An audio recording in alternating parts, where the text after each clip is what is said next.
everyone. Welcome to the One More Thing podcast, where we add content to the Sunday morning sermon, usually things that get cut from the sermon for sake of time. But today, we're going to change it up on you a little bit. So I'm here with my co-host, Max, who usually does a lot of the listening on the podcast, but today he's going to do a lot of the talking on the podcast because yesterday, just to summarize where we were at in our sermon, we were in Judges chapter 7, verse 15 through 25, the battle right there. This is what we've been building up to.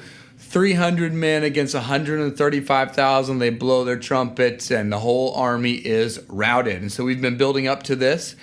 And it was kind of fun yesterday because I finished the sermon and I thought, at some point in the morning, I thought, you know what? This is strange. Super rare for this to happen. In all honesty, I did not have one more thing to add. I feel like I said and covered everything I needed to. So after third service, Max and I were talking. He asked about the podcast. And I was like, yeah, Max, I don't know what we're going to do because I don't have one more thing. And Max instantly said, that's great because I do have one more thing. And he shared it with me and I found it really fascinating. And I think it really adds some depth and reality to the sermon that I thought was really helpful. And so I'm excited today to do a little bit more listening.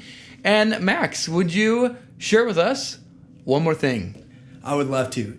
Yeah, no, usually I'm the one just asking questions. And for the last couple weeks, we've heard about the 300 men of the Israelites. And we heard, it started in the 30,000s and then it went to 22,000. And then it went down even further, and now it's at 300. And when we read it on the page, and you see 300 versus 135,000, you just see like, oh, that's a big difference. But then I have some personal experience. I'm in the Missouri National Guard. I've served 3 years. I'm based out of Macon, Missouri. I specialize in bridge building, and it's a combat MOS. And so we have training in combat, and we have all the tactics training and all those things. And so when we got to this scripture, and I'm going to be honest, Luke, I kind of spaced out for a second because I started doing the math. And when I realized, 300 men, and because when he said 3 companies of 100 men, that related to me. I'm in a company of just under 200 men. And so I put myself in my own shoes. If they went to my company and like, hey, you're gonna go against and we're gonna talk about it here, you're gonna go against 4 divisions of 135,000 men, I would be shaking in my boots. Sure. And that is, and so for me, it became really relatable. And so I started doing the numbers and really how great of a victory this was. And really one of Luke's points, God won a great victory, and he did this.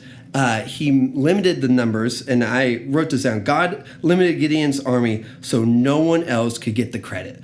And Luke said that, and man, it really hit me because, God literally did everything he could in this to make sure no one else could get the credit except him. And so just on the numbers side of it, so 300 men, and in Gideon, and in verses, I think it was 18 through 22, he starts talking about the companies and how there's 300 men and split up in 3 companies of 100. Well, so a company of men in the army is the smallest group of a large amount of men for the army. And so on average in the U.S. Army, you're going to have about 100 to 300 men in a company. And so that's split up into smaller groups after that, but a company is the smallest large group of men. And then after that, you go to a brigade. And a brigade has 4 companies in a brigade. And then after a brigade, you go, it goes from company to battalion, and then after battalion,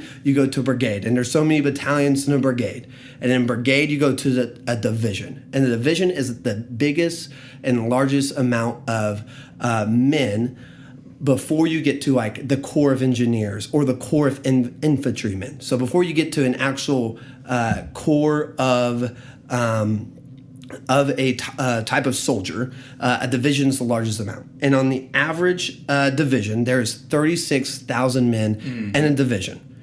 So that means there in the Midianite camp, there's just less than 4 divisions in this camp. Yeah.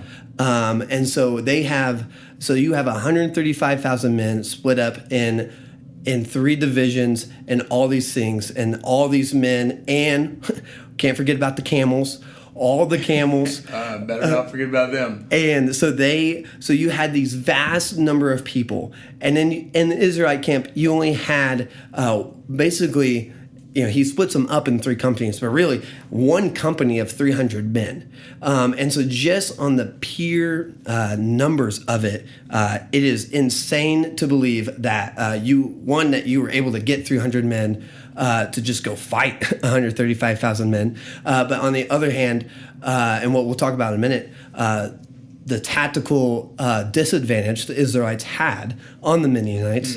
And so that is, so just the pure numbers. And something else about the army is what they teach us in tactics is, now, if you like a good war movie, you've probably seen that this hasn't happened before. But for the most part, the U.S. Army likes a 2-to-1 ratio before we go to any conflict. So we got to have 2 men from America to 1 of whatever adversary we're going against. 2-to-1. That's what we want. If it's more than that, great. But if it's anything, if it's 1-to-1, most of the time we're not going. We want a 2-to-1 ratio.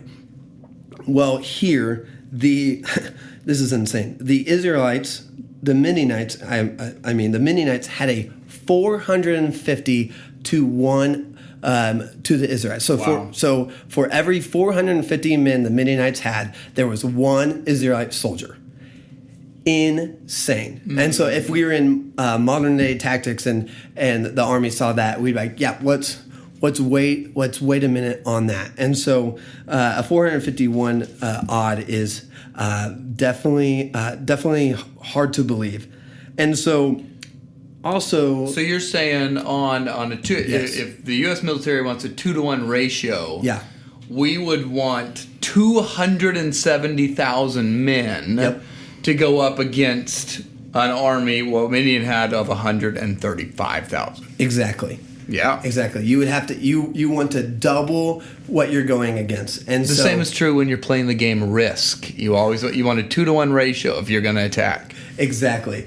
I've never played Risk, but I assume it's the same way. Yes. I do want to though. But anyways, so yeah, that it's an insane odds, and so we would need double of what the Midianite army had if this was a modern day scenario. Also, another thing that I thought was interesting is, so we see that God took away all the fearful men, right? When he eliminated 22,000 of them, he took away all the fearful men. Left 1 who was their leader. Unfortunately, they left 1. Yeah. So you rid the 22,000 fearful men, and then you take them to the water and you do the testing. And really, what I see there is you get an elite group of Israelites. From what I see, and from what I believe God was doing, you have the people who aren't fearful. They'll go to any battle. They'll do anything, no matter the odds. And these are people who did the test that God had for them, and they completed it. And so you have 300 of, you could say, the special operations of the Israelite army. They're handpicked by God. They really are. Yes, handpicked by God. And so these are the guys you want to go to war with. And so you get to you get there, and Gideon's like, all right, you're going to do as I do. And instead of handing them swords and handing them armor and all the things, he hands them a J-car. I flipped the clay jar. Clay jar. There we go. A J-car. A J-car. A clay jar. A clay jar and a torch and a trumpet. So a musical instrument, something to put something in, and something to light up the house. Yep. He gave them household items instead of things to go to war with. And so you have these elite men, and you say, hey, instead of going and destroying the Midianites who've been devouring everything of ours, here's a trumpet. And so I can't even imagine what they were thinking in the time. But then so they go out. And so they go out unarmed, basically, tactically at a disadvantage, numbers a super disadvantage, and they're standing there, ready to go. And it said, I believe it was the middle watch. So this is at night. Dead at night. Dead at night. Yep. And I've done a watch like this in the dead of night, and let me tell you, if you've done a watch at that time, you're barely awake. And so the Midianites probably didn't see them coming, even if there was people on watch. But middle watch, they get there, and then bam, it's showtime. And there's 300 trumpets going on. They light the torches. They break the clay jars, and they break the clay jars, and then it's chaos. And there's a lot of different. I read up on a lot of different Bible scholars, and there's things you can see that hey, maybe there's some belief that one company of men would have a torch. And so the fact that every man had a torch would make it, from the Midianites, seem like, oh, we are outnumbered. So there's 300 companies. Yes, the 300 companies. So there's a lot of different speculations on that. But I would really, what really matters is that there was confusion in the camp when they started. The trumpets are going, and I believe, honestly, from what I looked at, the camels had an aspect in it too. Oh, our audience wants to know more about camels. I know. Everyone has loved all the camel facts. Tell us more about camels. And so, at this time, camels are being domesticated, but they weren't fully domesticated yet. Some Bible scholars believe they weren't fully domesticated until the 13th or 14th century BC, and this is about the 11th or 12th century. And so they weren't fully domesticated yet. And so when the trumpets, and these are for the most part wild camels that they're trying to domesticate and they're trying to tame. So they still have some of that wild tendencies. And so when the trumpets go and they see the torches and all the things, they get spooked. And so Bible scholars believe that a lot of these camels in the confusion, in the chaos, everybody's running around trying to escape, trying their best to fight back. Camels, they believe that camels might have trampled some of the Midianites trying to escape, and so that I thought that was an interesting fact. Yeah, because really in the text it specifically talks about the camels. Yes, which we know historically is significant, and then there's no mention of them. Yep. In studying on these camels, like really part of they didn't necessarily use them in battle, like a cavalry. They used them as transportation, and they specifically in a battle they provided a tactical advantage of a quick escape. Yet they're able to chase them down, which leads us to believe they are not able to use these camels as the quick escape. Which would make sense that whatever happened, they're not helpful, and they're lost in the whole text. And the Israelites are easily able to chase them down. Whereas if they'd used this massive herd of camels that could travel upwards of possibly up to 150 miles in a day if driven hard, they'd have been nowhere around. Yeah. So, yeah. And something cool we see straight from the text. In verse 22, it says, when they blew the 300 trumpets, the Lord set every man's sword against his comrade and against all the army. And so this really shows us the confusion, the chaos that was going on. But this was something the Lord did. And I think that's the main place that was revealed to me when I was looking at all the numbers, and I was looking at, oh man, like they were it was a 450 to 1 odds and all these things. Like, man, there was no way, especially Gideon what did become a mighty warrior, but this was something that he was hesitant in as well. And so we really see here that God does everything. He assists them. Even though they didn't have weapons, he had a plan with the trumpets. He had a plan with the clay jars. He had a plan with the torches. And he was sovereign through the whole battle. And I think that's the biggest takeaway for me from this week, is just that God had the victory this whole time. No matter what was going on, it was God's victory. And as you said, Gideon had a tiny role to play in the victory. So I thought that was a very big thing. Yeah, you know what we're doing here is we're trying to put ourselves into the story. Yeah. You know, we've read the story. So the point is, most of us, before we even started studying Gideon, we knew they're going to win. So we're not actually worried about 135,000 Midianites. We're like, oh yeah, we're going to get them. Yeah. That's really easy to know after the fact. Yep. And so what you're trying to do here is you're climbing into the story and contextualizing it to our life. A couple things I want to draw out of you. Some information you told me. You were talking about divisions. The largest group would be a division. How many people in a division in the U.S. Army? 36,000 people would be in a division. So this would be 4 divisions. Yes. Historically speaking, how often does the United States Army deploy a division? Yes, this was super fascinating.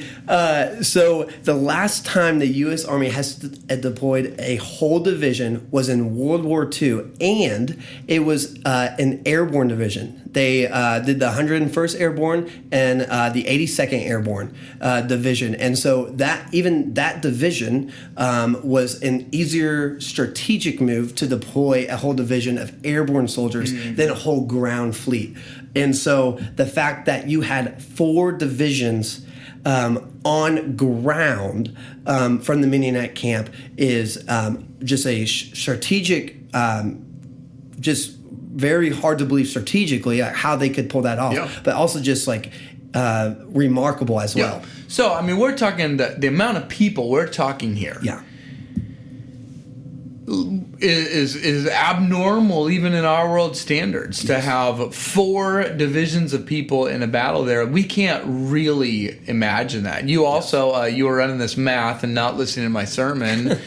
But afterwards, you talked to an ex-Marine here at our church, and you talked to him, and what did he say? Yes. What did he say? He talked to you. You asked him if you had 200 guys. Yes. Regardless of how special ops they are. Yes. Going up against 4 divisions. He said, if you had 300 people going up against 4 divisions, he would have been one of the Israelites that would have been like, hey, I'm out of here. I'm gone. And I agreed with him. I said I would have probably counted my losses. Yeah. I just got past a note here from our friendly tech operator named Dane that the approximate population of Springfield is 170,000. So this is we're getting close to what the population of Springfield is just in one valley who are armed soldiers. So really the point is these are real people. It also, we read the story and we're like, how did Gideon sneak up so close to overhear this dream? Yeah. How did these guys get so close? The point is, the Midianites weren't scared. Yeah. They knew they had a 450 to 1 odds. Yeah. That watch in the middle of the night, half of them probably were asleep because they were assuming no one would be dumb enough to attack at a 450 to 1 odd. They were not prepared because it's showing light. In all reality, they really didn't have anything to be scared of. Yep. And in all reality, Gideon and his men had so much to be scared of. Yep. And don't rob that of the story Yep. just because we know the ending. Yep. And so we want to, the point of this podcast, just jump in here, is just to help us to plumb the depths of these passages. Yeah. And so I thought this was really fascinating information to just, look, I'm not in the military in any form. And so this is far more real to you than it is to me, but helpful to realize just what are these men thinking and feeling? What are they, like, even trying to begin to compare this to real life today? We struggle even to just have comparisons in real life today. Yep. And what it does is it enhances the story, adds depth to it, and shows us really how much God did for him. It does. And so, if you were to summarize one more thing, what would you say? Yeah, I think just a summary of this passage and of this one more thing would really be what your sermon was. That this was God's great victory that he used just an everyday person through. And so this is a remarkable thing that happened at 450 to 1 odds that was beaten, but it wasn't because this was an elite group of people that destroyed 135,000 people by hand, or that this was something tactical, masterful from the Israelites. This is something that God ordained and that God did for the Israelites and for Gideon, for his purpose. So that would be my one more thing. Absolutely. And I will close in just saying, spiritually speaking, where we landed the story, you and your sin had far more than a 450 to 1 odds stacked against you. Yes. And the victory, the true victory that we have earned here is that God has earned, not that we have. We have received. God got the credit for it. Yes. Was that we didn't deserve it. And there was no way that we could do it ourselves. And God brought just as great a victory. And he gets all the credit for it. Thank you guys for listening to our podcast today. We will see you again next week. We're going to continue through Gideon's story for a couple more weeks. And I'm excited. It's about to take a really dark turn, though. So he's not quite the knight in shining armor that we've come to believe him to be. And I think it's unique that Scripture kind of allows us to just see all the good side and then put all the bad at the end. But it's going to take a dark turn. So come back next week. Thank you, guys.